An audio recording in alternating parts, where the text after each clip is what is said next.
এইসব জিনিস সাবধানে রাখো। আজ তোমার বিয়ে, তাই কোনো জিনিস যেন এলোমেলো না হয়। আমি ঘরে পুরো বাজারের মধ্যে বসে দিদির গলার আওয়াজে ওর দিকে তাকালাম। বয়সে আমার থেকে বড় এবং বিবাহিত। সে তার শ্বশুরবাড়ির লোকজনের সাথে বিয়েতে এসেছে। আজকে আমার বিয়ে। আমার ভাবি স্বামী দেখতে সুদর্শন এবং শিক্ষিত, কোনো কিছুতেই তার কমতি ছিল না, কিন্তু তারপরও আমি খুশি হতে পারিনি। আমার সে উৎসাহ ছিল না যা প্রতিটি মেয়ের মধ্যে বিয়ের সময় থাকে। এর একমাত্র কারণ হলো আমার বিয়ে গ্রামে হচ্ছে। আমার ইচ্ছা ছিল আমার বিয়েও যেন শহরেই হয়, যেখানে সব ধরনের সুযোগ সুবিধা থাকে। আমি সবেমাত্র পড়াশোনা শেষ করেছি। তখনই আমাদের এক আত্মীয় আমার জন্য সম্বন্ধ নিয়ে আসে। ছেলেটির নাম অনুপম, খুবই সুদর্শন এবং শিক্ষিত ছেলে। বাড়ির অবস্থাও ভালো, কিন্তু সেই একটাই কমতি, সে গ্রামের বাসিন্দা। তাদের অনেক জমি জমা আছে, যা সে তার ভাইদের সাথে দেখাশোনা করে। মা বাবা এবং দাদাদের সেই ছেলে এবং তার পরিবারকে পছন্দ হয়, তাই অনুপমের সাথে আমার সম্বন্ধ পাকা করে দেয়। আমাকে কেউ একবারও জিজ্ঞেস করেনি এবং আমি অনুপমকে দেখিনি। যদিও আমার জীবনের প্রতিটি সিদ্ধান্ত নেওয়ার অধিকার বাবা মায়ের ছিল, কিন্তু তবুও তাদের একবার জিজ্ঞাসা করা উচিত ছিল, যাতে আমি তাদের বলতে পারি যে আমি গ্রামে বিয়ে করতে চাই না। কিন্তু আমার বলার সুযোগ আসেনি। বাবা মা, অনুপমের বাবা মাকে কথা দিয়ে দেন, এখন তারা আর কথার খেলাপ করতে পারবেন না। তাই আমিও নিজেকে ভাগ্যের হাতে ছেড়ে দিয়ে চুপ করে গেলাম। আজকে সমস্ত প্রস্তুতি সেরে অনুপমের সাথে আমার বিয়ে। আমি আমার দিদিকে নিয়ে পার্লারে গেলাম। সেখান থেকে সোজা বিয়ের স্টেজে। সেখানে বরযাত্রী আসার পর বিয়েটাও সম্পূর্ণ হয়। তারপরে খাওয়া দাওয়ার পরে আমাকে বিদায় দেওয়া হয় এবং আমি অনুপমের সাথেই তার গ্রামের বাড়িতে চলে আসি। আমি এখনও পর্যন্ত অনুপমকে দেখিনি যে সে কেমন দেখতে, কারণ সে তার মুখে কাপড় বেঁধে রেখেছিল, যার কারণে তার মুখের এতটুকু আমি দেখতে পাইনি। যদিও সবাই বরকে মুখের কাপড় খুলতে বলেছিল, কিন্তু অনুপম কাপড় সরায়নি। অনুপমের মা বললেন, আমাদের এখানকার রেয়াজ হলো বর ভাবি বধূকে তার মুখ দেখায় না, এটা অশুভ লক্ষণ। সবার কাছ থেকে এটাই শুনেছিলাম যে অনুপম ভীষণ সুন্দর এবং হ্যান্ডসাম ছেলে। মনের সমস্ত দুঃখ ভুলে আমি শ্বশুর বাড়িতে আসি, যেখানে আসার সাথে সাথে আমাকে একটি বড় হল করে বসিয়ে দেওয়া হয় এবং আমার সাথে অনেক রীতিনীতি পালন করা হয়। এসব করতে করতে 10টা বেজে যায় এবং অনুপমও উঠে বাইরে চলে গেল। আর আমার শাশুড়ি এবং বাকি মহিলারা আমাকে অনুপমের সাজানো ঘরে এনে বিছানায় বসিয়ে দেয়। এরপর আমার জা এবং ননদ ইয়ার্কি করতে লাগলো। কিন্তু যখন আমার শাশুড়ি মুখ খুলে কথা বললেন, তখন আমি হতভম্ব হয়ে তার দিকে তাকিয়ে রইলাম। আমি যা শুনেছি তা ঠিক নাকি এটা আমার মনের ভুল? আমার কান কি কিছু ভুল শুনেছে? কেননা আমার শাশুড়ি সেরকমই কথাই বলেছিলেন। আমি হতবাক চোখ আমার শাশুড়ির দিকে তাকালাম, যিনি আমার দিকে না তাকিয়ে তার কথা বলে যাচ্ছিলেন। আমার পাশে 2 জা এবং আমার বিবাহিত ননদ দাঁড়িয়ে, যারা চুপচাপ আমার বিস্মিত মুখের দিকে তাকিয়েছিল। আমার শাশুড়ি এমন কথা বললেন যা আমি বিশ্বাস করতে পারছিলাম না। তিনি যা বলেছেন তা কি সত্যি নাকি কোনো মজা? আমি হতভম্ব হয়ে জিজ্ঞেস করলাম, এসব কি বলছেন? অনুপমের সাথে আমার বিয়ে হয়েছে, স্বামী স্ত্রীর মধ্যে এটা কিভাবে সম্ভব? আমার শাশুড়ি বললেন, আমি যা বলেছি তা মানতেই হবে। ভালো করে মন দিয়ে শোনে নাও আর মাথায় গেঁথে নাও, তুমি তোমার স্বামীর মুখ কোনো মতেই দেখবে না যতদিন না তোমার ছেলে মেয়ে হয়। তারপরে তুমি তোমার স্বামীর মুখ যত খুশি দেখতে পারো, তবে তার আগে কোনোভাবেই না, কারণ তুমি যদি সন্তান জন্ম দেওয়ার আগে স্বামীর মুখ দেখে নাও, তবে তোমার সন্তান প্রতিবন্ধী হয়ে জন্মাবে। কথা শুনে যতটা অবাক হলাম ততটাই চিন্তায় পড়ে গেলাম যে এটা কিভাবে সম্ভব। স্বামীর সাথে থাকবো আর তার দিকে তাকাবো না? জেনে না হোক, ভুল করেও তো তার দিকে চোখ চলে যেতে পারে। আমার অবস্থা আমার মুখে স্পষ্ট ফুটে উঠেছিল। তা দেখে আমার বর যা বলল, চিন্তা করো না, আমরা দেওরকেও বুঝিয়ে দেব। মনে হয় আমার যা বুঝতে পেরেছিল আমি কি ভাবছি। তার এই কথা বলতে আমার মুখের অবাক ভাবটা একটু কমলো। সবাই চলে যাওয়ার পর আমি বিছানায় হেলান দিয়ে বসে ভাবলাম, এইসব কি অদ্ভুত নিয়ম। কিন্তু আমার যাকে ফিরে আসতে দেখে আবার আমি সোজা হয়ে বসলাম। আমার যা বলতে লাগলো, চিন্তা করো না, যা হচ্ছে যেমন হবে তোমার জন্য ভালোই হবে। আমিও যখন এই বাড়িতে এসেছিলাম তখন আমার সাথেও এটাই করা হয়েছিল। আর তোমার মতো আমিও প্রথমে খুব নার্ভাস ছিলাম, কিন্তু ভগবানের কৃপায় বাবু তাড়াতাড়ি জন্মেছে। তারপরেই আমার উপর থেকে নিষেধাজ্ঞা উঠে গেছে। আমি এটা নিয়ে চিন্তিত নই যে কিভাবে স্বামীর মুখ দেখা অ্যাভয়েড করব। বরং আমার চিন্তা এটা নিয়ে যে 3-4 বছর পরেও যদি আমি গর্ভবতী না হই তখন। এ কথা আমার যাকে জিজ্ঞেস করলে সে আমার দিকে ঠেড়া চোখে তাকালো। তারপর যা হবে ভালোই হবে, আর বেশি চিন্তা করো না বলে সে ঘর থেকে বেরিয়ে গেল। আমি চুপচাপ চোখ বন্ধ করে আবার বিছানার বালিশে হেলান দিয়ে বসলাম। একটু পরে যখন ঘরের দরজা খুলল, ঘোমটার আড়ালে দেখলাম আমার স্বামী। সঙ্গে সঙ্গে আমার শ্বাস প্রায় বন্ধ হয়ে এলো।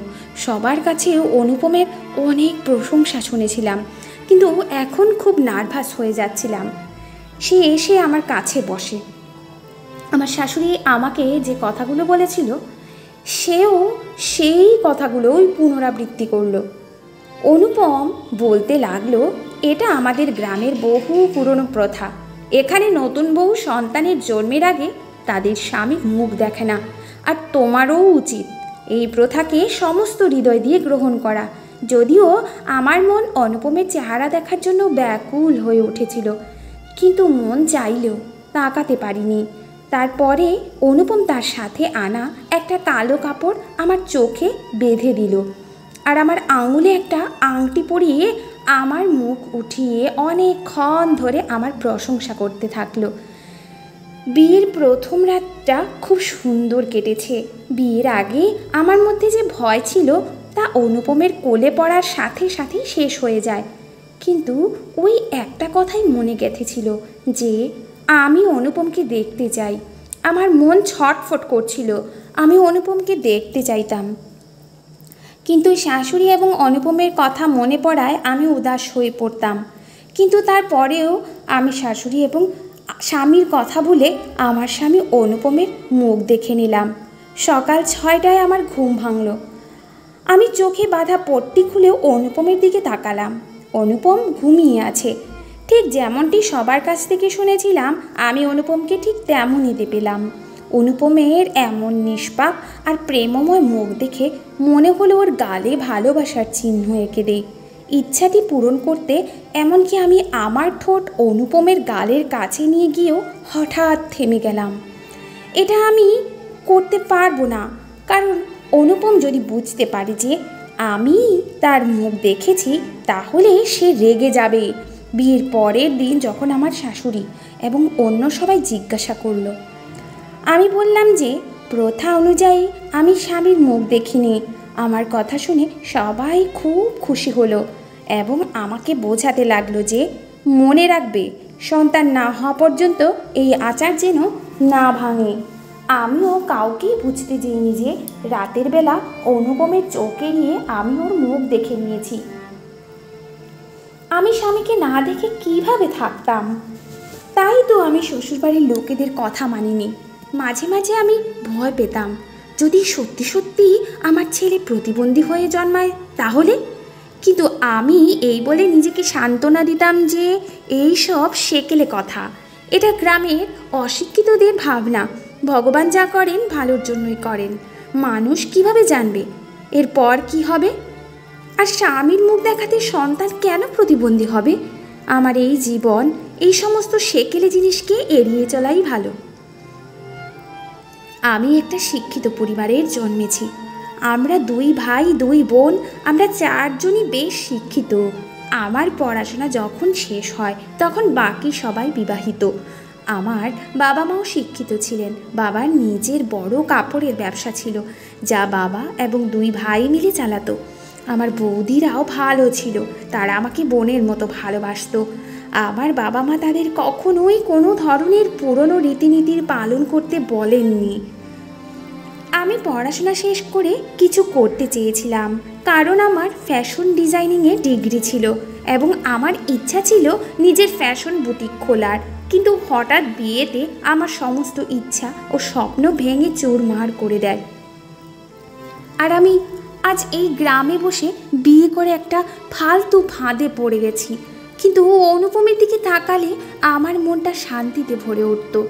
অনুপম আমাকে অনেক আদর করত। সে গ্রামের অন্য লোকেদের মতো ছিল না, সে শিক্ষিত ছিল। তাদের নিজেদের এত জমি ছিল যে জমিতে শ্রমিক লাগিয়ে তাদের দিয়ে কাজ করাতো, আর ওদের বাড়িতে টাকার কোনো অভাব ছিল না। অনুপমের ভালোবাসা আমার ভেতরের অসম্পূর্ণতাকে পূরণ করে দিয়েছিল। আগে যে গ্রামকে অপছন্দ করতাম, এখন অনুপমের কারণে সেই গ্রামকে পছন্দ করতে শুরু করেছি। কিন্তু রীতি অনুযায়ী অনুপম দিনের বেলায় সামনে আসতো না, আর রাতে যখনই আমার কাছে আসতো আমার চোখে কালো কাপড় বেঁধে দিত। আমাকে খুব আদর করত। অনুপমের কোলে পড়ার সাথে সাথে আমি সারা দিনের ক্লান্তি ভুলে যেতাম। অনুপম আমার কাছে ক্ষমা চাইতো যে, অনুরাধা, আমাকে ক্ষমা করে দিও, তোমাকে এইসব পুরনো রীতিনীতি পালন করতে হচ্ছে। আমিও শিক্ষিত, আমি এসবে বিশ্বাস করি না, কিন্তু এরা গ্রামের মানুষ আর এরা এসব মন থেকে বিশ্বাস করে, তাই আমাকেও বিশ্বাস করতে হয়। আমি বলি, অনুপম, ঠিক আছে, এটা কোনো ব্যাপার না। আমি যদি তোমাকে দেখতে নাও পারি, তবু তোমার এই সুন্দর সুন্দর কথা তো শুনতে পাচ্ছি। আমি আমার মন থেকে তোমার ভালোবাসা অনুভব করতে পারি। অনুপম ঘুমানোর সাথে সাথে আমি সেই কাপড়টি খুলে ফেললাম এবং মন ভরে অনুপমকে দেখতাম। তারপর হঠাৎ একদিন আমার শরীর এত খারাপ হলো যে আমি অজ্ঞান হয়ে যাই। আমার স্বামী আমাকে গ্রামের একমাত্র ক্লিনিকে নিয়ে যায়। পরে আমার জ্ঞান ফিরলে আমার চারপাশে সবাইকে জড়ো দেখে আমি খুব ঘাবড়ে যাই, কিন্তু ভালো করে তাকিয়ে সবার মুখে খুশির ভাব দেখি। আমার স্বামী অনুপম ছাড়া সবাই এখানে ছিল, কারণ আমি জানতাম সন্তানের জন্ম না দেওয়া পর্যন্ত সে আমার সামনে আসতে পারবে না, যাতে আমি তাকে ভুল করেও দেখতে না পারি। যদিও কেউ জানে না যে আমি আমার বিয়ের প্রথম রাত থেকেই অনুপমকে দেখছি। এইসব ভাবছিলাম, তখনই আমার শাশুড়ি আমার কাছে এসে আমার কপালে চুমু দিয়ে আমার মঙ্গল কামনা করলেন। তারপর আমাকে অভিনন্দন জানিয়ে বললেন, তুমি মা হতে চলেছ, সর্বদা সুখে থেকো। শাশুড়ির কথা শুনে প্রথমে আমি অবাক হয়েছিলাম, কিন্তু যখন ব্যাপারটা বুঝতে পারলাম তখন আমিও মনে মনে ঈশ্বরকে ধন্যবাদ দিতে লাগলাম। সন্তানের জন্মের পরে আমার স্বামীকে আমার কাছ থেকে মুখ লুকিয়ে থাকতে হবে না। আমি এই খুশি স্বামীর সাথে ভাগ করে নিতে চেয়েছিলাম, কিন্তু সে এখানে ছিল না, কারণ আমাদের মধ্যে প্রাচীন আচারের একটা প্রাচীর ছিল। সবাই আমাকে ক্লিনিক থেকে বাড়িতে নিয়ে এলো।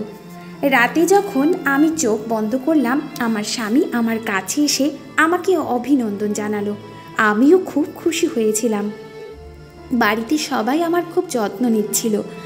কিছুদিন ধরে আমি একটা জিনিস লক্ষ্য করছি যা আমাকে অবাক করে দেয়। আমি রাতে ঘুমিয়ে গেলে অনুপম কী সব বিড়বিড় করতো। একবার তার বিড়বিড়ানিতে আমার ঘুম ভেঙে যায়। যখন চোখ খুললাম দেখলাম তার চোখে জল। সে কাঁদছে আর ভগবানের কাছে ক্ষমা চাইছে, আর বলেছে, সন্তানদের লোভে আমি এ কী করেছি, ভগবান আমাকে ক্ষমা করে দিন। আমি যা করেছি সন্তানের লোভে করেছি। আমি জানতাম না যে আমার হাতে এত বড় পাপ হবে। ভগবান আমার এই অপরাধ ক্ষমা করে দিন। আমি বুঝতে পারছি না যে অনুপম কেন এসব কথা বলছে। আর এটা একদিনের ব্যাপার না, আমি তাকে প্রতিদিন এমন করতে দেখতাম। সে ভাবতো যে আমি ঘুমিয়ে গেছি, কিন্তু আমি ঘুমের ভান করে পড়ে থাকতাম এবং আমি তাকে কাঁদতে দেখতাম এবং ভগবানের কাছে ক্ষমা প্রার্থনা করতে দেখতাম। আমি বুঝতে পারতাম না যে সে কেন এমন করে। এই ঘটনা শুরু হয়েছে যখন আমি প্রেগনেন্ট হই। এর আগে এরকম কিছুই ছিল না। সে প্রতিদিন ভগবানের কাছে প্রার্থনা করত, আর আমি ভয়ে ভয়ে থাকতাম যে হয়তো আমার স্বামী জেনে গেছে যে আমি তার মুখ দেখে নিয়েছি। আর এটা এখন থেকে নয়, বরং বিয়ের রাত থেকেই। আমার সন্তান সত্যি সত্যি না প্রতিবন্ধী হয়ে জন্মায়। আমি আগে থেকেই এই অদ্ভুত রীতিগুলি মোটেই পছন্দ করতাম না, কিন্তু এখন আমিও ভয় পেতে শুরু করেছি যে হয়তো আমার সন্তানও প্রতিবন্ধী হয়ে জন্মাতে পারে। আর এই কারণে আমি খুব টেনশনে থাকতে শুরু করি। অনুপমকে কিছু জিজ্ঞেস করার সাহসও পাইনি, কারণ আমি ভয় পাচ্ছি যে সে হয়তো আমাকে প্রশ্ন করবে যে তোমাকে নিষেধ করা সত্ত্বেও কেন তুমি আমার মুখ দেখেছ। তখন ওকে কি উত্তর দেব, এই ভেবে আমি চুপ হয়ে থাকতাম। সময় যত পার হতে লাগলো, মনের মধ্যে অদ্ভুত অদ্ভুত চিন্তা আসতে লাগলো, যা আমি চাইলেও থামাতে পারতাম না। সময় ধীরে ধীরে এইভাবেই পার হতে লাগলো, কিন্তু আমার স্বামীর রুটিন একই রকম থেকে গেল। সে প্রতি রাতে উঠে কাঁদতো এবং ভগবানের কাছে ক্ষমা চাইতো, আর আমার সমস্যা তেমনি থেকে গেল। আমি আগের থেকেও বেশি চুপ থাকতে লাগলাম, কিন্তু কাউকেই বুঝতে দিলাম না যে সন্তান হওয়ার আগেই আমি রীতি ভেঙে স্বামীর মুখ দেখেছি। আজ আমি তাড়াতাড়ি ঘুমিয়ে পড়েছি, কারণ আজ খুব ক্লান্ত। আমার শেষ মাস চলছে এবং ডেলিভারির সময়ও এসে গেছে, তাই আজকাল খুব তাড়াতাড়ি ক্লান্ত হয়ে পড়তাম। কেবল হালকা ঘুম এসেছিল। হঠাৎ কারো কান্নার আওয়াজ শুনে চোখ খুলে ডান দিকে ঘাড় ঘুরিয়ে আমার চোখ গেল অনুপমের দিকে। সে রুমের ছোট্ট মন্দিরের সামনে বসে ভগবানের কাছে ক্ষমা চাইছে এবং প্রতিদিনের মতো আজও বলছিল যে আমি আমার সন্তানের ভালোবাসার জন্যই এটা করেছি। আমি এক ঝটকায় উঠে রাগান্বিত কণ্ঠে বললাম, কি এমন করেছো তুমি যে প্রতি রাতে কেঁদে কেঁদে ঈশ্বরের কাছে ক্ষমা চাও? অনুপম আমার রাগী স্বর শুনে আমার দিকে তাকালো, কিন্তু আমি আমার মুখ ফিরিয়ে নিয়েছিলাম যাতে সে ভাবে যে আমি তাকে দেখিনি। অনুপম বলল, কিছু না, আমি শুধু আমার ছোটোখাটো পাপের জন্য ভগবানের কাছে ক্ষমা চাইছিলাম। তুমি ঘুমাও। অনুপম নর্মালভাবে কথাটি বলে, তার সাইডে শুয়ে পড়ল। কিন্তু আমি অনুপমকে বললাম যে গতকালও তোমার কান্না শুনেছি। তুমি এমন কি করেছো যে রোজ রাতে ঈশ্বরের কাছে কান্নাকাটি করে ক্ষমা চাও? অনুপম কেন এসব করেছে তা জানার কৌতূহল আমার ছিল, তাই চুপ থাকতে পারছিলাম না। অনুপম আমাকে ধমক দিয়ে বলল যে বললাম তো কিছু না, তবু তর্ক করছো কেন? চুপচাপ ঘুমিয়ে পড়ো। আমার ঘুম নষ্ট করে বলছো শুয়ে পড়? আমি রাগে বিড়বিড় করে জানালার পাশে দাঁড়িয়ে অনেকক্ষণ তাজা হাওয়া খাচ্ছিলাম আর ভাবতে লাগলাম। কিছু সময় অবধি অনুপমের কোনো সাড়া না পেয়ে ক্লান্ত হয়ে নিজের জায়গায় শুয়ে পড়লাম। তারপরে ঘুমের দেশে হারিয়ে গেলাম। সেই রাতের পর আমি অনুপমকে জিজ্ঞাসা করা ছেড়ে দিয়েছি। সেদিনও একটি সাধারণ দিন ছিল। আমার 9 মাস শেষ হতে চলেছে আর আমার স্বাস্থ্যের অবনতি হতে শুরু করেছে। সবাই আমাকে গ্রামের ক্লিনিকে নিয়ে গেল। আমার প্রসবের সময় এসে গেছে। আমাকে তাড়াতাড়ি করে ডেলিভারির জন্য নিয়ে যাওয়া হলো। যখন ডেলিভারি হলো তখন নার্স বাচ্চাকে নিয়ে এক পাশে চলে গিয়েছিল এবং আমাকে অন্য ঘরে নিয়ে যাওয়া হয়েছে। এখন আমার শরীর আগের থেকে ভালো। সবাই আমার সাথে দেখা করতে এসেছিল, কিন্তু তাদের মুখের ভাব গম্ভীর, যেন তারা খুশি নয়, আর এটাই আমাকে কষ্ট দিচ্ছিল। সবাই বাচ্চাকে দেখেছিল, কিন্তু নার্স এখনও বাচ্চাটিকে আমাকে দেখায়নি। কিন্তু কেউ আমার সাথে কথা বলছিল না। সবাই বাইরে যাওয়ার পর আমি নার্সকে বাচ্চার কথা জিজ্ঞেস করলাম। নার্স বাচ্চাকে ঘরে নিয়ে এলো, কিন্তু বাচ্চার মুখ দেখে আমার পায়ের নিচ থেকে মাটি সরে গেল এবং আমি বুঝতে পারলাম যে আমার স্বামী কেন ভগবানের কাছে প্রতিদিন ক্ষমা চাইতো, কারণ সে নিশ্চয়ই সন্তান পাওয়ার জন্য অসহায় কাউকে নির্যাতন করেছে। সেই কারণেই এমন সন্তানের জন্ম হয়েছে। আমার বাচ্চাটি স্বাভাবিক না, ভিন্ন ধরনের। তার চোখ ছিল না আর মুখ সারা শরীরের অন্যান্য অংশের তুলনায় খুবই ছোট। তাকে দেখেই আমার মনে ধাক্কা লাগে, কারণ আমি কখনো এমন কিছু ভাবিনি। আমার চোখ থেকে অবিরাম অশ্রু ঝরছিল। কেন আমাকে স্বামীর কাজের জন্য শাস্তি পেতে হবে? প্রতিবার চেক আপের পরে ডাক্তার বলতেন যে বাচ্চা একদম ঠিক আছে এবং তার গ্রোথও খুব ভালো হচ্ছে। আমাদের বাসায় আসা একজন বিখ্যাত দাইও বলেছিল যে ছেলে হবে, এবং সেটাই হয়েছিল। আমি ছেলেরই হয়ে জন্ম দিয়েছি, কিন্তু অ্যাবনর্মাল ছেলেকে দেখে আমি কান্না করতে লাগলাম। একদিকে আমার মনে হচ্ছিল আমার অপরাধে এই সব হয়েছে। না আমি আমার শাশুড়ির বিরুদ্ধে যেতাম, না তাদের প্রথা এবং ঐতিহ্য ভাঙতাম, না বিয়ের রাত থেকে আজ অবধি আমি আমার স্বামীর মুখ দেখতাম, না আমার সন্তান এমন অস্বাভাবিক প্রতিবন্ধী হয়ে জন্মগ্রহণ করত। অন্যদিকে আমার মন বলছে আমার সন্তান আমার স্বামীর পাপের শাস্তি। আমি কোনটা বিশ্বাস করব বুঝতে পারছিলাম না।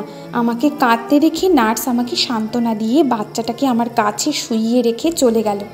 আমি নিজেকে কন্ট্রোল করার চেষ্টা করতে লাগলাম। এখন আমি আমার শ্বশুরবাড়ির সবার অদ্ভুত মনোভাব দেখতে পাচ্ছিলাম। নিশ্চয়ই তারা আমার উপর রেগে আছে। এই সময়ে আমার কোনো বন্ধুও নেই, না আমি ইচ্ছাকৃতভাবে কিছু করেছি। আমার স্বামী অনুপম একবারও আমার সামনে আসেনি বা সন্তানের সঙ্গে দেখাও করেনি। হয়তো সেও জানতে পেরে গেছে যে আমাদের ঘরে একটি অ্যাবনর্মাল শিশুর জন্ম হয়েছে। সেজন্য সে আমাকে বা তার বাচ্চাকে দেখতে একবারও আসেনি।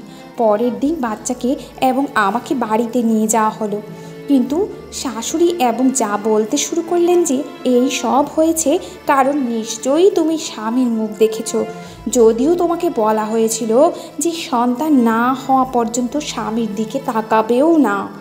এখন আমিও এটাই অনুভব করতে লাগলাম এবং নিজেকে গালি দিতে লাগলাম। আমি নীরবে তাদের বেশি কথা শুনতাম, কারণ আমার বলার কিছুই নেই।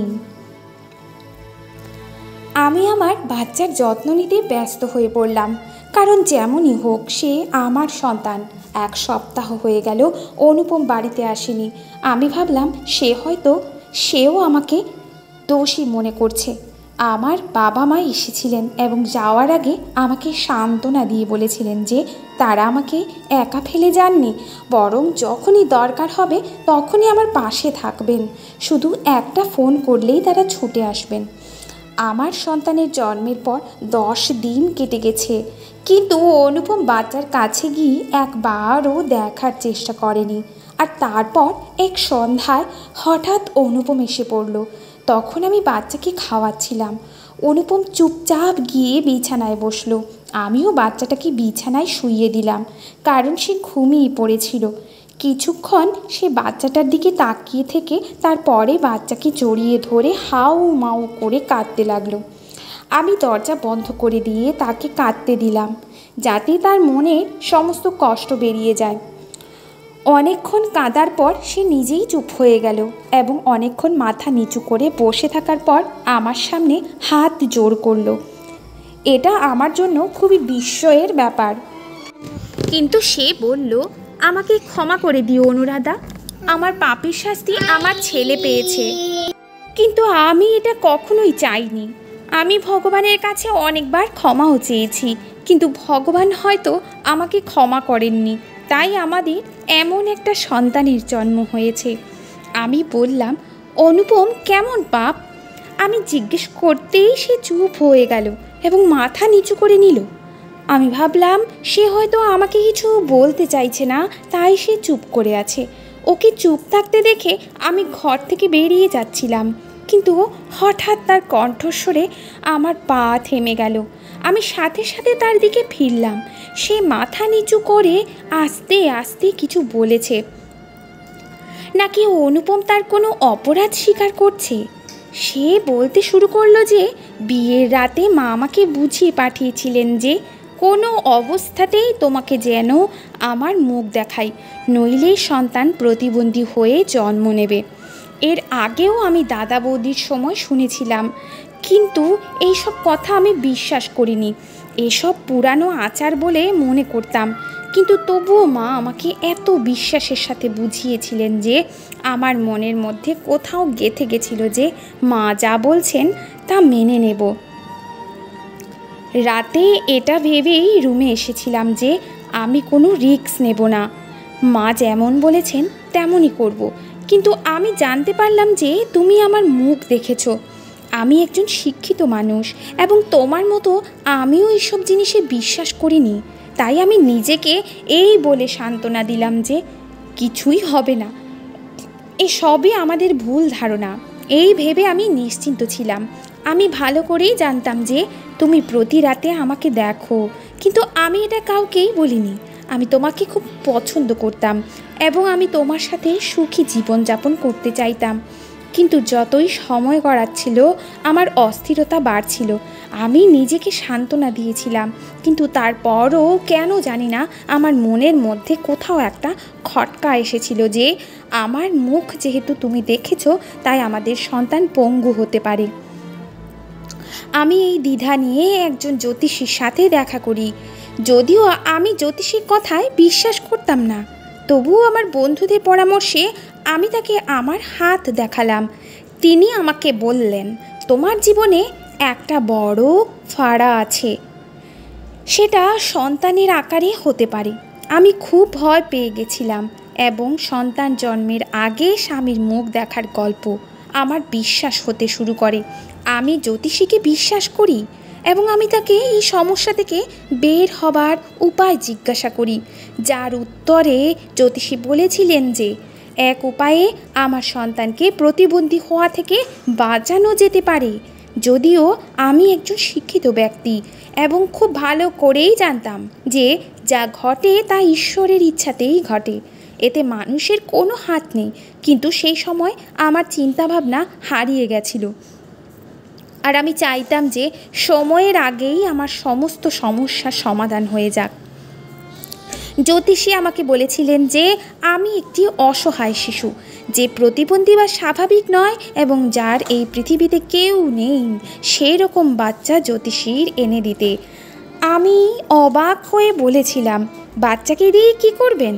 তখন তিনি বলেছিলেন, আমি বাচ্চাটিকে নিজের কাছে রেখে বড় করব, আর সেই বাচ্চার মাধ্যমে ভগবান তোমার সন্তানকে প্রতিবন্ধী হওয়া থেকে বাঁচাবেন। আমি কিছুই বুঝতে পারিনি, কিন্তু তবুও তার সাথে একমত হলাম, কারণ আমি আমার সন্তানকে নর্মাল হিসাবে পেতে চাইতাম। আমি তার পরামর্শ মেনে কিছু দিনের মধ্যে একটি অসহায় প্রতিবন্ধী শিশুকে নিয়ে তাকে দিলাম। শিশুটির এই পৃথিবীতে কেউ ছিল না। শিশুটিকে নিয়ে জ্যোতিষী যেখানে থাকতেন সেখানে নিয়ে গেলেন। কিছুদিন পর আমি জ্যোতিষীর সাথে দেখা করতে তার ঠিকানায় গেলাম যে তিনি শিশুটিকে ভালোভাবে লালন পালন করছেন কিনা। কিন্তু আমি সেখানে পৌঁছানোর সাথে সাথে পুলিশ এবং অ্যাম্বুলেন্স সেখান থেকে বেরিয়ে আসতে দেখলাম। সেই বাড়ির আশেপাশে লোকজনের প্রচুর ভিড় ছিল এবং আমি লোকেদের কাছ থেকে জানতে পারলাম যে এখানে একটা প্রতিবন্ধী শিশুর মৃতদেহ পাওয়া গেছে, যাকে খুন করে তার শরীরের বিভিন্ন অঙ্গ বের করে নিয়েছে। আর এসবই এমন গ্যাং করেছে যারা এসবের ব্যবসা করে। জ্যোতিষীর মুখটা আমার চোখের সামনে ভেসে উঠল। অর্থাৎ সে আমাকে মিথ্যে বলে এসব করিয়েছে। আমি নিজেই নিজের কাছে লজ্জিত যে আমি নিজের স্বার্থে একই করে ফেলেছি। আমি সরাসরি পুলিশের কাছে গিয়ে তাদের বললাম যে আমি এই বাড়িতে যে থাকতো তাকে চিনি এবং আমি জ্যোতিষীর স্কেচ তৈরি করতে পুলিশকে সাহায্য করি যাতে পুলিশ তাকে ধরতে পারে। আর সেই সময়েই তুমি প্রেগনেন্ট হও। আমি খুব খুশি হয়েছিলাম, কিন্তু ভেতরে ভেতরে ভয়ও পাচ্ছিলাম যে আমার পাপের শাস্তি আমার সন্তান যেন না পায়। আমি যা করেছি তাতে আমি খুব লজ্জিত, তাই আমি কাঁদতাম আর ঈশ্বরের কাছে ক্ষমা চাইতাম। কিন্তু হয়তো ভগবান আমাকে ক্ষমা করেননি, সেজন্যই তিনি শাস্তি হিসাবে আমাদের এমন অ্যাবনর্মাল সন্তান দিয়েছেন। সবাই তোমাকে অপরাধী মনে করে যে সন্তান জন্মের আগেই তুমি আমার মুখ দেখেছিলে বলেই এইসব হয়েছে। যদিও আমি মনে মনে জানি এই সবই আমার কর্মফল। এই সব রীতিনীতি সবই ফালতু জিনিস যা মানুষ নিজেরাই তৈরি করেছে, যার সাথে বাস্তবতার কোনো সম্পর্ক নেই। ভাগ্যে যা লেখা আছে তাই হয়। সব কিছু জেনে আমি হতবাক, কিন্তু যা হয়ে গেছে তা বদলানো যাবে না। তাই আমি আমার স্বামীকে সব কিছু ভুলে জীবনে এগিয়ে যেতে বললাম। 1 সপ্তাহ কেটে গেছে। হঠাৎ করে আমাদের সন্তান অসুস্থ হয়ে পড়ে। সেই রক্তাল্পতায় ভুগছিল। আমরা তাকে ক্লিনিকে নিয়ে যাই, কিন্তু যে সত্যিটা বেরিয়ে এলো তা আমাদেরকে ভেতর থেকে নাড়িয়ে দেয়। রক্ত পরীক্ষা করার সময় বাচ্চার ডিএনএ আমাদের সঙ্গে ম্যাচ হয়নি। তার মানে বাচ্চাটি মোটেই আমাদের নয়। আমার শ্বশুরবাড়ির লোকজন ক্লিনিকে তোলপাড় সৃষ্টি করে যে আমাদের সাথে প্রতারণা করা হয়েছে। ক্লিনিকের মালিক ঘাবড়ে গিয়ে সেদিন জন্ম নেওয়া সব শিশুর তালিকা মিলিয়ে একে একে সব বাবা মাকে ক্লিনিকে ডেকে পাঠান। ওই দিন হাসপাতালে মোট 8টি শিশু জন্ম নিয়েছিল। একটা বাচ্চার ডিএনএ আমাদের ডিএনএর সাথে মিলে যায়, যে খুব সুন্দর এবং সম্পূর্ণ সুস্থ। তাকে দেখার সাথে সাথেই আমার স্নেহ ও প্রতিরোধ হয়ে ওঠে। সে ঠিক অঙ্কিতের জেরক্স কপি। আমি তাকে আমার বুকে শক্ত করে জড়িয়ে ধরি এবং অ্যাবনর্মাল শিশুটির ডিএনএ আমাদের সন্তানের পিতামাতার সাথে মিলে যায়। অর্থাৎ নার্সের ভুলের কারণে বাচ্চা বদলে গিয়েছিল। এখন অস্বাভাবিক শিশুর বাবা মা কিছুতেই মেনে নিতে রাজি না। তারা ক্লিনিকের লোকজনকে মিথ্যাবাদী বলে। বাচ্চাটিকে নিয়ে যেতে চাইছিল, কিন্তু আমরা তাকে শহরে একটি বড় হাসপাতালে নিয়ে গিয়েছিলাম, যেখানে ডিএনএ টেস্টের মাধ্যমে প্রমাণিত হয় যে তাদের কাছে আমাদেরই সন্তান। তারপরে তারা কাঁদতে কাঁদতে আমাদের সন্তানকে আমাদের কাছে ফিরিয়ে দেয় আর তাদের সেই অ্যাবনর্মাল সন্তানকে নিয়ে যায়। আমরা খুশি হয়ে বাড়ি ফিরে আসি। শ্বশুরবাড়িতে আমার সম্মান বেড়ে যায়। সেই সাথে আমরা এটাও বুঝেছিলাম যে পুরনো রীতিনীতি মিথ্যা এবং সমস্ত কিছুই ভগবানের ইচ্ছা অনুযায়ী হয়। ভগবান হয়তো অনুপমের অনুতাপ এবং ক্ষমা চাওয়ার অনুপমকে ক্ষমা করে দেন। আজ আমি আমার 2 সন্তান নিয়ে অনুপমের সাথে সুখী জীবনযাপন করছি, যেখানে কোনো প্রকার পুরনো আচার অনুষ্ঠানের স্থান নেই।